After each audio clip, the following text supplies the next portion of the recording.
there were documented sounds from the place that the trees were going to be planted at, or planted in the project site. And then these recordings were taken from that general area, the types of like birds, sounds from the environment, and then they play to the trees during the same hours. So all that they kind of would play on timers and stuff. So the idea is that the trees are getting indoctrinated with these sounds, being educated about what they're going to experience, give them a better shot at survival.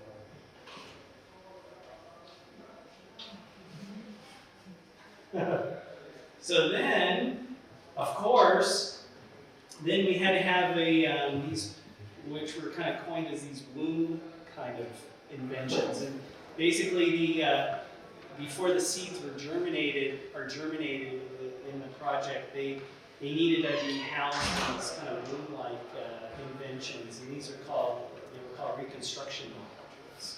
So they go in these little sheltered things, and then inside here, you can't really see it well, but they're these like they're like petri dishes, but really big. These are not quite a meter square, if you were to see it. Almost like these ones. So where is inside? Seeds. I'm sorry? Seeds. Yeah, the seeds. Soil. It's without soil. No. It's before they germinate. They're getting indoctrinated before the germination.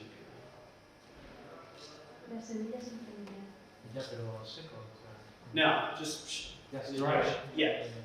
And then like for this one project, there was a control group done, and some of the ones in one invention,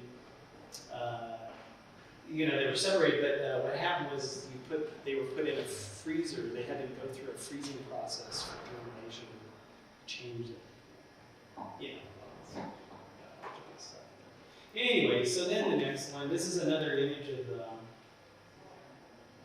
the auditory botanic resonator. And then in this space, it was set up like the laboratory, and we had kind of like a school, set up like a classroom. So we had a projection on the wall of the parent tree, what it would look like from above, like if the baby tree was looking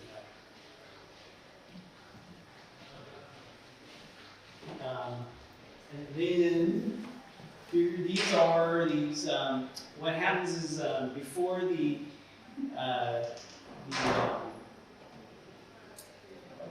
fabrication period happens for the inventions, these conceptual drawings, which are some of the things that are getting printed out by the printer that Maria's working.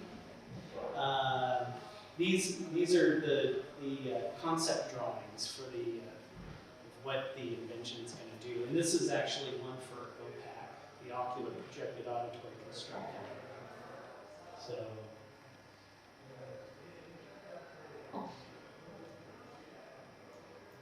sometimes they're like on paper, graph paper, they're done like graph paper and vellum and color pencils.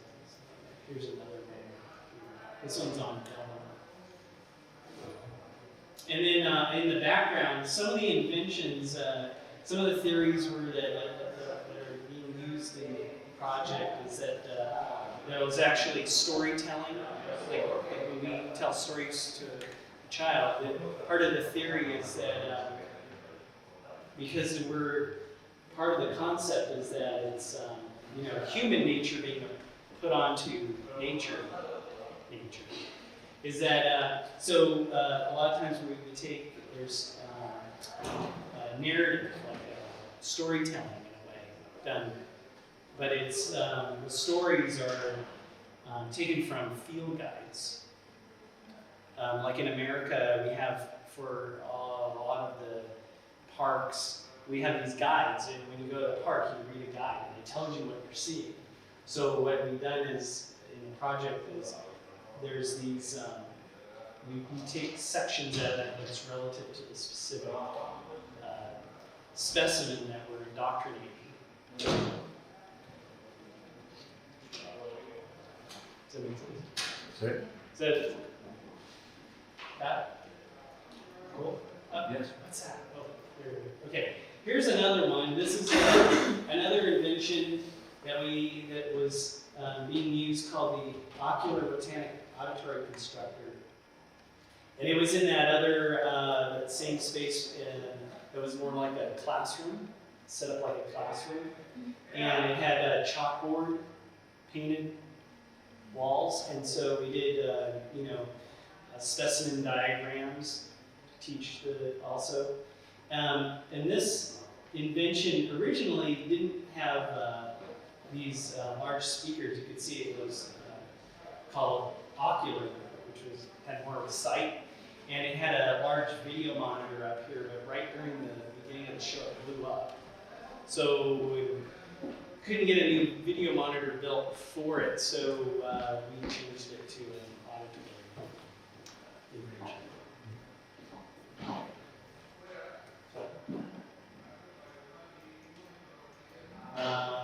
Let's see. Okay. This is the one that's going to be downstairs.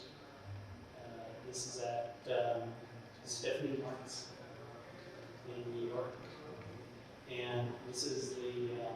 So it has this ground, like a ground glass, that gets the projection of the setting, and then the tree sits in between, and then the speaker that projects the sound segment of the invention is here. And so what happens is, I don't know if I have a picture, but there's a, what happens is for this one there's a computer, and the viewer goes to the computer, which will be like it's done here. And there'll be a desktop, and the viewer can choose what sort of what they want to basically teach the tree, indoctrinate the tree, and the computer actually reads it. So it's like a what do you call that?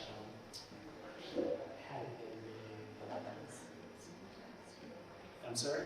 No, it's the way it's, the voice is, it's like a cyber voice, you know? Because the computer actually reads it. So that comes through the speaker at the same time that there's a projection of the project. Theoretically, the theoretical project site.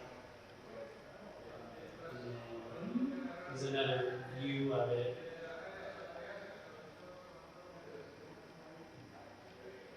And then these are some of the design drawings.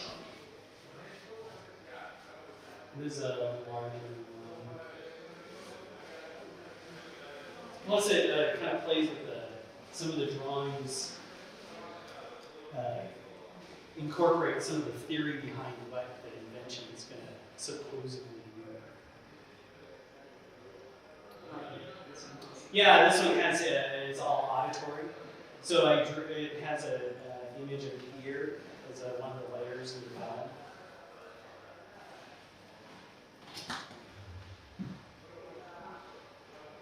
Let's see.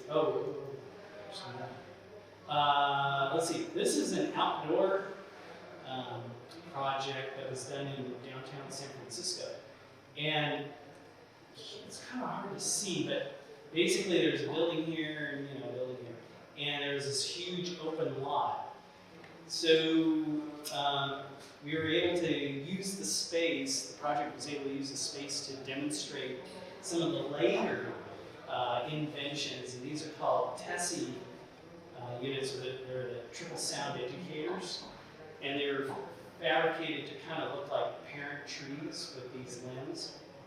And on the end of these limbs, there are these barrels, and the barrels house the speakers. So when you would come up to the site, you'll have all the theoretical trees that are just ready to be planted at the project sites. They'll be planted in these, so they're basically, when you see it, you see this big open space with all these trees. And then there's these tessie units that are placed throughout, kind of in a random order, like as if they were real trees. And the different ones would be playing different sounds from nature. Like one had a mountain lion, and then one had a different variety of birds that. And the sounds were I got from this place called the Natural History of Sound, which is a part of a museum in Oakland that you can get. It's kind of like going to a museum for sounds, and you can get sounds of all different kinds of animals. So what I did is I borrowed all these different animal sounds, and then there's some. They run on different timers, so at different parts of the day you would hear different things. Like in the morning you might hear a bear kind of growling, or a mountain lion growling, and then in the afternoon you might hear some birds, and then at night there you go by the site and there were frogs, sound of frogs. So it's cycle. And these were about like, gosh, I think they're like, to this point right here, 20, they were like 12 feet, so that's like what, I'd say like 4 meters high. Let's see, and there is another picture of the auditory constructor. And let's see, here's a photograph of the reconstruction modules in a space. So this space was kind of set up like a laboratory. Is when the recovery project in my studio was set up like a pseudo-scientific lab. These are set up, and so these things, each of the they kind of represent different stages. This would be the seed stage, and then they go through a germination process, and that's where I had it, and then they go to a different invention at different stages. Let's see. Oh, here's another picture. This one might be better. Yeah, so you can kind of see inside there a bit better. This where the light was kind of coming through. You can see that.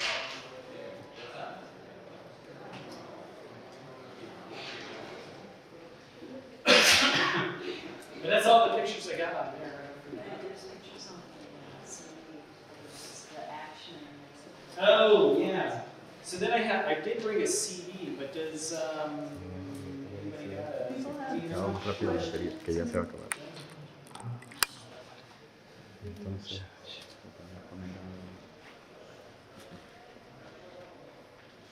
yeah. Yes, those exhibitions, I mean, the work we have seen has been exposed in those exhibitions, or Yeah, pretty much. No? Yeah, The pretty different much. structures were shown in In some of these exhibitions. Yeah. Reconstructing nature. Yeah, this, And, right. Yeah, this is the one in Stephanie's. spaces in nature, which are also. Yeah. Mhm. Is that clear? Are you curious, like, which image is from which one? Or?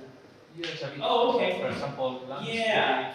So this let's see, this is the one at Stephanie Mart's Gallery in New York. It's called Reconstructing Nature.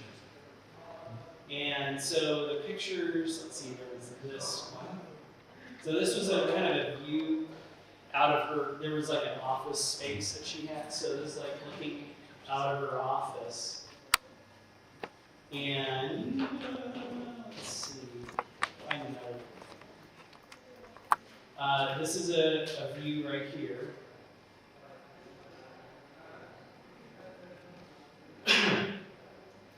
This one also.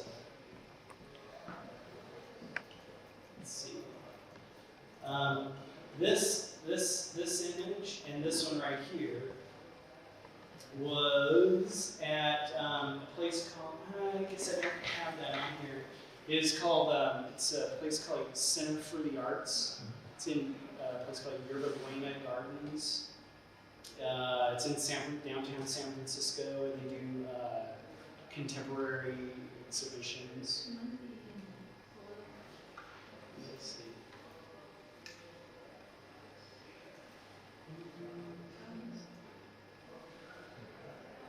You have been planting trees many times. How many trees do you have? Have I gone through? I don't know. I think the projects had like, well, we there was this. Let's see. Gosh, in this. Yeah, as part of the project, we planted planted a bunch. I think there, I don't know, maybe 50 who's gone through. 50 that is, yeah. In this one right here, there was, we, in the project, collected a bunch of California live oak seedlings, and then they were run through all the inventions and then planted. But I don't know if they're still alive.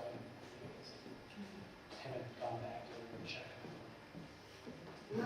When did you start this project about teaching the trees? Probably, it looks like, I think it was like 1996.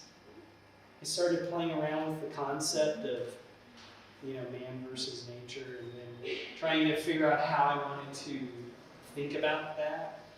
And, it kind of, first it developed in kind of a clunky manner. I wasn't sure really what I was making, and I'm kind of a tinkerer by nature. I like to fabricate things and make stuff, and so it just, I think it, it kind of developed into making these kind of,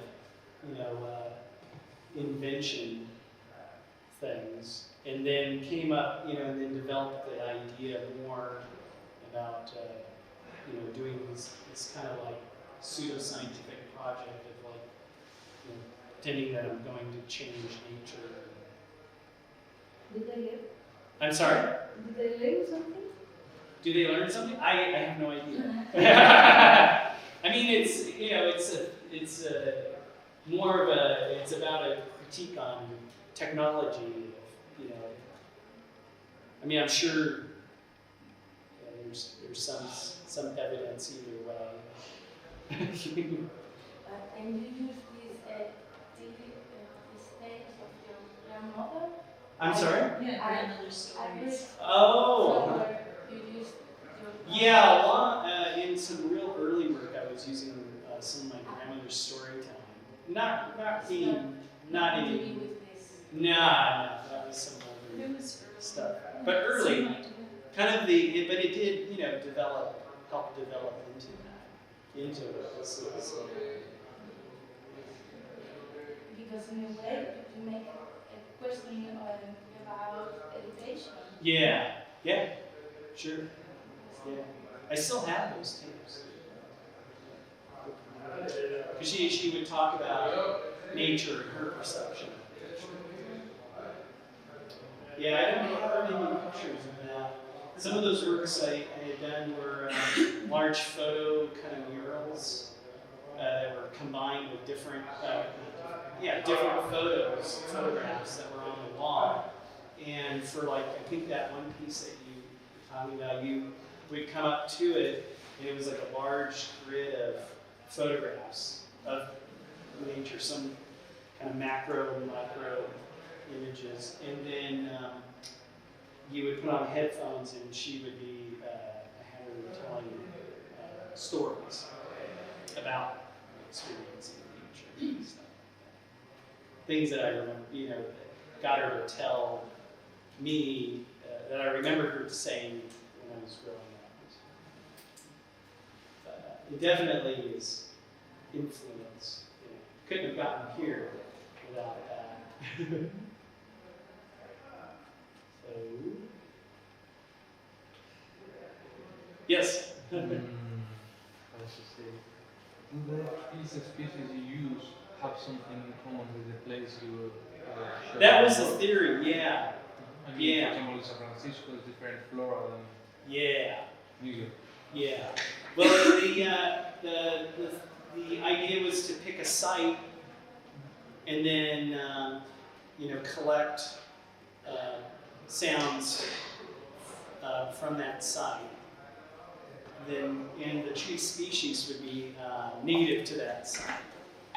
But sometimes, like for the San Francisco scene, this one here, this was, I mean, you can almost see it more, it is more like a demonstration of the inventions, you know? Like this, this is like when you go to a car show and you demonstrate the car, that's what this is kind of more like, And likewise with the piece downstairs. It's not really set up like a laboratory. It's more, at least that's how I see it. So, like the images that will be projected to the tree are not really specific to for that tree. Because we're going to have a pine tree, and I brought real generic, mixed conifer forest slides. In other words, it almost could be any specific type of tree would understand. But it is going to be all in Spanish, the audio. So this is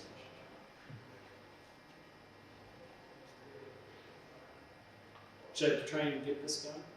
Well, there's a couple different images. Yeah.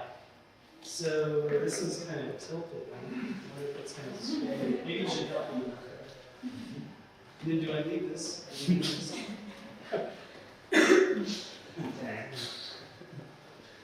I mean, I know how to use my Mac, I have a Mac. I mean, it's kind of funny because I'm really interested in technology and how it affects the way we perceive things, but when it comes to using real technology, I'm like, is that it? So you can go, Oh. You can go next. Oh, cool, great, this is great. So now you just push this button. Hey, look at that. So, okay, so part of what happened here is between, after the laboratory that was set up in Stephanie Martz's gallery in New York, I decided to run a pseudo-scientific project where I had a control group and different variables. Right?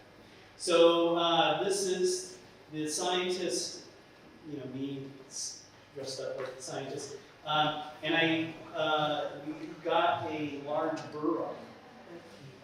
Yeah, redwood burl. And see what happens is in California, the burl in here in the picture, or the tree, the redwoods, the only way they regenerate, because the insect that used to pollinate the cones is extinct, So the only way they reproduce now is through burrowing. They get these big knots, and then new trees come off the knots. So I got this burl and basically cut up the burl. I wonder if it's in sequence. Yeah, see?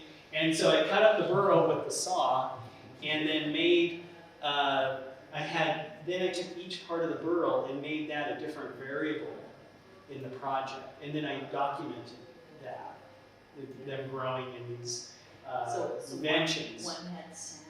Yeah, different ones had different variables. One had sound, one had projections. Then some of the sounds were different. One had someone doing readings out of a field guide. So this is part of the project. And then, okay, these are really new. These I'm working on right now. And this is I almost forgot the name of it. It's an incubator sphere. And basically, it's a plexiglass sphere that then has the burl here and the There's like a petri dish here that holds it. And well, right now, this is an early picture. Now it has like a whole hydroponic watering system. And it basically floods this whole area to water it. And then sound comes out of here. And then this is the control panel. And then this is all the audio. And the audio runs into the control panel. And then tells the trees either, stories that the field guides or plays sounds from nature.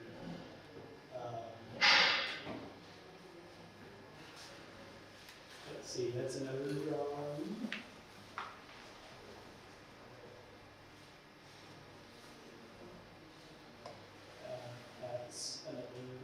That's the year one, the audio one. That was in this off the web. Let's see, there's another that one. Let's see. These look pretty good projected big. Huh? It's a higher resolution than the ones on the web. Ah, got it. That makes sense. Sorry.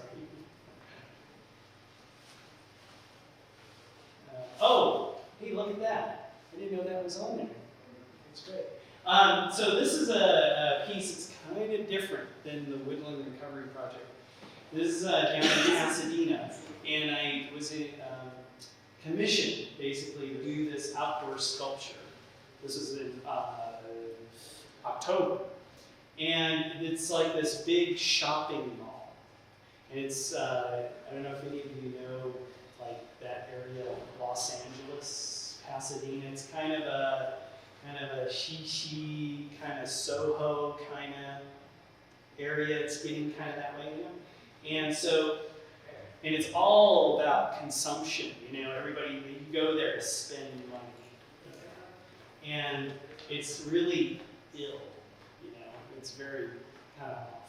So, but anyways, I thought, wow, I've always wanted to do this piece where you had like a stack of lumber in the middle of the walkway and have sounds from nature coming out of it. And the idea is how the difference between this stack of lumber kind of represents what nature, and so it kind of embodies in a way all these things from nature, like the sounds and all the entities that are there. And but because it's gone through this processing, a lot of those things have kind of been stripped away, and so bringing this piece here to this kind of consumer area was kind of, for me, kind of saying, this is where products come from, or this is what products kind of, what's the word? What they embody, the past. So basically, people are walking by and there's all these sounds coming out. There's like a mountain lion, kind of the same sounds I've been using, but kind of, using a little bit of a different context than you mentioned the Woodland Recovery Project. And then there were some speakers up here. So you kind of created a whole environment around the stack of lumber. But basically the stack of lumber is hollow. What I did is I made kind of a hollow shell so that I could put the speakers inside to make it resonate with these samples. It was interesting when we were there, a lot of people didn't really notice the work until they heard sound. Yeah, They thought, oh, someone's building something. This is just a stack of wood. Yeah. There were other artworks in this outdoor shopping area also, but this didn't really look like art. Right. Until you heard the. One of my kind of gripes about art is it looks too much like art. So sometimes I try and, if it starts to look, of course, it's going to be art. But if it gets a little too arty, then I kind of like to get rid of that. So I was really excited that they were letting me put this big hunk of stack of lumber from Home Depot. There's these big lumber yards, these home improvement centers in America called Home Depot. So I was really excited to be able to get this and put that out there because it just doesn't look like art. And so, anyways. So that was Rosewood, exactly. A man of Rosewood. I'm sorry? Rosebark, the trade name. Roseburg, why was the? Oh! Was a real manufacturer. That is Yeah. that was really exciting, actually. That is the company that owns the forest and the land, then processes the wood.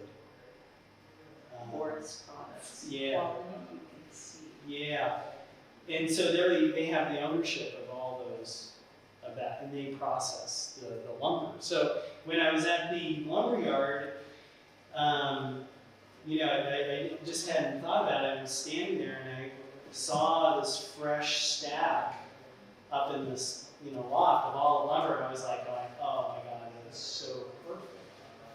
And so I was able to get that whole side of the pallet. And as this wood comes this wood from America? Yeah. I think it came from, I think it probably came from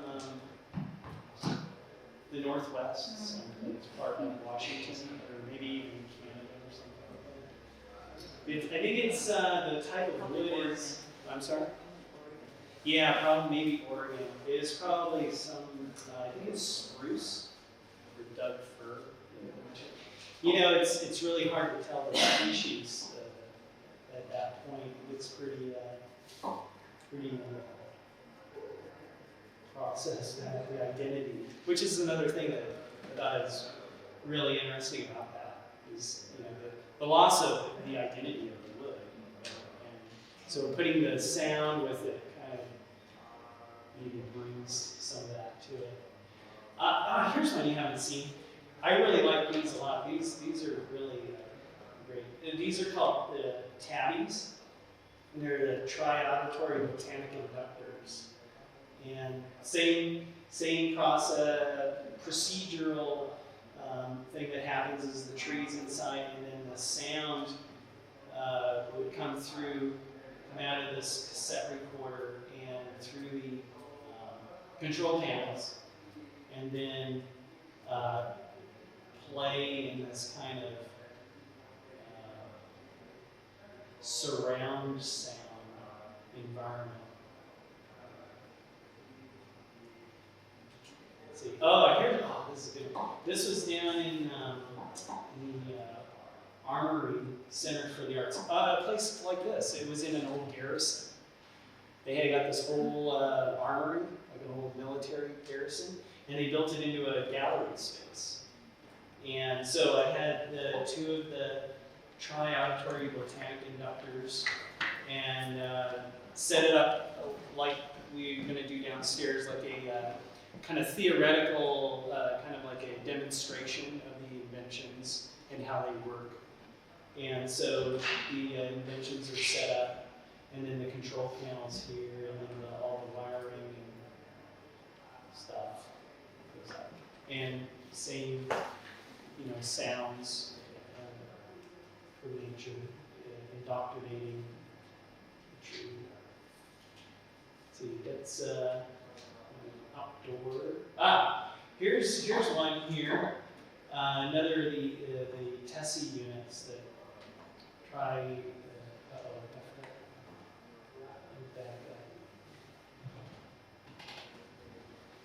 This was at, what is this at? Richmond Arts Center.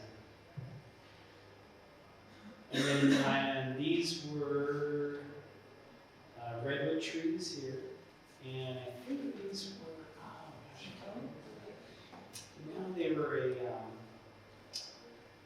think they were bay trees, which are another native in California. Which you probably, we have those here. The bay leaf, yeah, bay trees. Yeah. So this was set up, this demonstration site was set up outside, and that's me there, taking notes during the experiments. Let's see.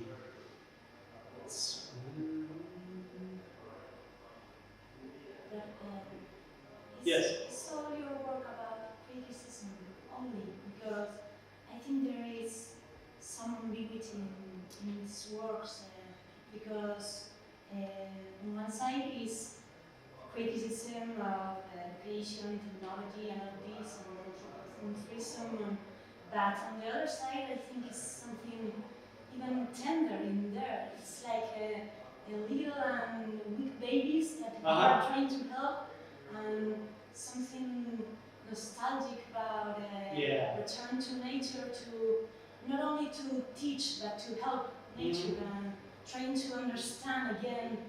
I don't know, this other side I can see. Sure. I mean, I have a very an interest in being in nature, that's for sure. And I mean, I think that to be critical of technology and how it affects nature, I think you do have to have some sense of awe for nature and want to protect it. And that's very true. I mean, I definitely feel that way. I mean, I feel like, in some ways you could say that I'm, this is my way of being I don't know if naturalist is or ecologist or something, But yeah, I do care about nature a lot. I mean, I take this work really seriously because some people say, well, is the experiment serious? Are you serious about this, or is it a joke? And I go, well, I'm seriously making a critical. It's serious, It's. I mean, I don't want to make these inventions that look whimsical or like a joke. Like what was that? Rube Goldberg. Not clunky kind of stuff. I mean, my intention is to make them real enough that you question it. It's like, God, is this real? Could it be real? I mean, because I want you to take it seriously, and that I think is part of, me as an artist. That's my intention, is to make it look pretty believable, in a way. I almost feel like it's a frightening idea. What if these were true? Yeah. What if this is what we had to do to make a forest? Yeah. That's what I think. Yeah. I mean, that's a layer that's there. I mean, that's a layer. I think even more frightening things are happening, because finally we have natural trees there, but we have genetic engineered trees now growing. Genetic engineered trees. Yeah. So it's like the sum of right. how to use technology to induce our desire to nature. I've had this kind of what would you call it, walking nightmare, or kind of this daydream, of like, the farther we manipulate nature, like at some point nature will take on our own characteristics and use them against us. So like one day you'll be walking down the street and you won't even know a tree is there because it's camouflaged. Not camouflaged to look like a tree, but to look like a building, And then it's, attacking us through pollen or something, And then we all get so removed from nature that when we go in nature, we have allergy attacks because we're allergic to it at some point, And that's the way nature fights back at us. Is that too far away? I mean, I know sometimes I get allergy attacks in this room, And so it kind of makes me wonder. It's like, whoa, as an entity in nature, how far can you manipulate it before, or can it be manipulated? And our nature and its nature are, when do they stop meshing like years and I mean, those are the kind of things that I find interesting, is those concepts. You know? And so that's where the Woodland Recovery Project gives me this kind of forum to play with those ideas. I think it's interesting because you don't criticize just the abuse of technology over nature, no? But also the good intentions of technology over nature. No? Like, for example, I don't know how much do you agree with the natural reserves like Yellowstone and so on, to devote one place like for a sacred growing of virgin nature and so on, wilderness. I think I see both critics. Yeah. Well, I hope it doesn't seem heavy-handed, or, you know, my intention is not to be heavy-handed. I mean, I'm definitely guilty of not being, you know, a perfect human on the planet, you know. I mean, I create garbage, you know. I mean, I think that's part of the hard part about being human is like, and an artist, is like when you go to critique something, it's like, well, do you just critique it, or can you, you know, bring a different way of looking at it so that it kind of can develop in maybe a positive way? Not, you know, because I personally as an artist, I always get turned off when I see like the hammer getting beat on some topic, like this is evil, you know, this is bad, you know. It's like, okay, well, what are you going to do about it? Or, you know, how do you develop it in a way that, I don't know, to make it more deeper than just a one-liner, you know? Does that make sense? I don't know. That's just things I think about.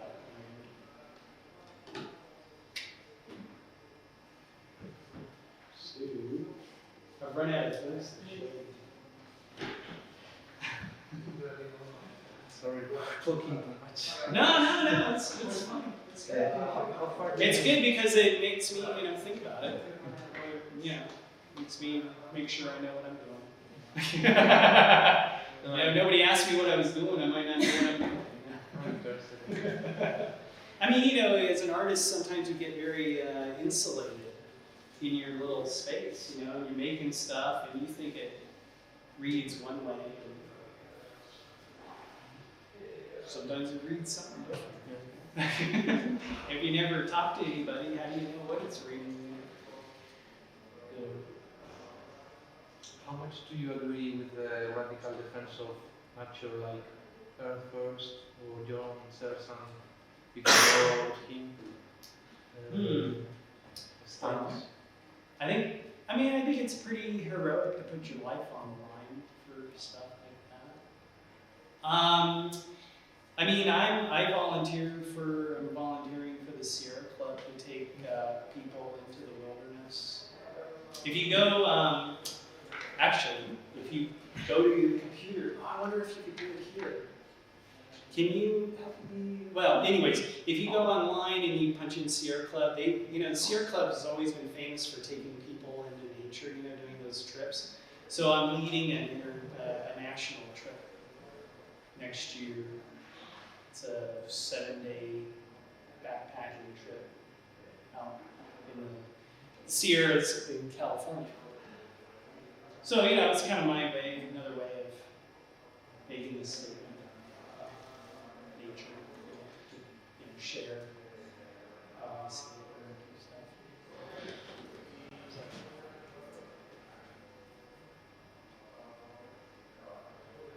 But, yeah. So that's me. I have one question. I have to think more about your work because I haven't studied it enough. But what I see first is that it is not so easy to determine what is nature and what is technique. So, in what way the machine is also part of the nature? Well, yeah, that's a good question. Well, I think that there's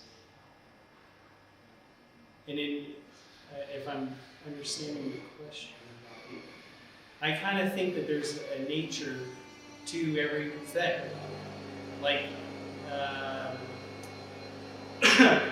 you know, us as humans have a certain kind of nature, and the trees have a certain kind of nature, and the inventions, these apparatus, have a nature. And you know, in the project, time is spent thinking out the nature of what the invention and these apparatus would be like from a scientific or a point of view. Does that make sense? And so there is a kind of an effort to integrate a little bit in a way with like the trees, you know, how it surrounds it, and then the projections. But then at the same time, not to with the type of material that's used. Rather than, you know, choosing wood, I choose steel or aluminum, and then I have it powder coated, or I powder coat it with a spray on, like spray paint, you know, to make it look as if it's what you might find in a lab, or like when I was at the dentist the other day, I was sitting there and I noticed that there was this special kind of powder coating put on some of the machinery. So, you know, I'm always kind of taking notes about the nature of all the different things. Like OPAC has a, they call it a hammerite finish. It's all painted with a finish to make it look more like as if it was an actual machine that you would, you know.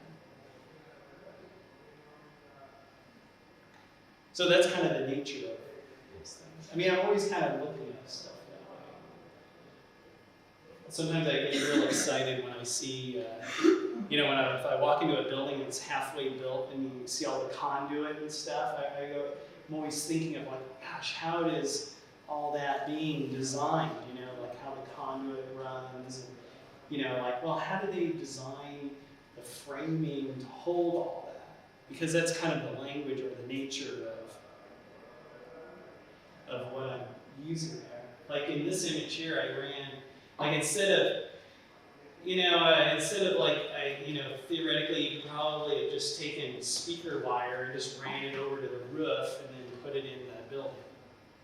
But instead, I ran conduit down the side and then ran it into this dirt, and then had like a box, a distribution box. So I kind of trying to keep the language of all of those things, or trying to use language of industry.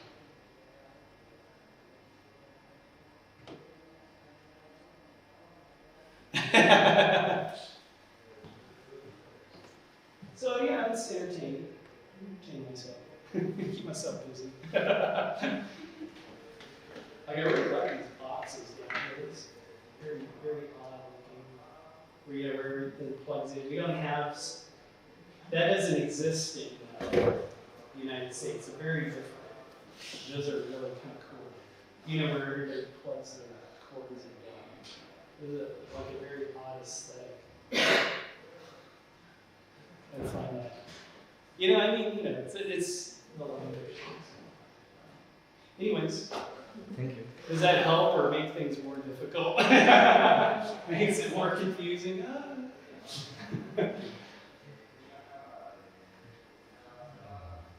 So, how do I get this thing? Thank you very much. Oh, thank you. Appreciate you all being interested to hear me babble on about stuff I look at. Did that first ask how we saw your work? Yeah, how did you see my work? No, I mean, when Oh, we see the exhibition in Southampton. Yeah, yeah. Me too. Yeah. Yeah, I can't wait to see it. So, it'll be fun. Great.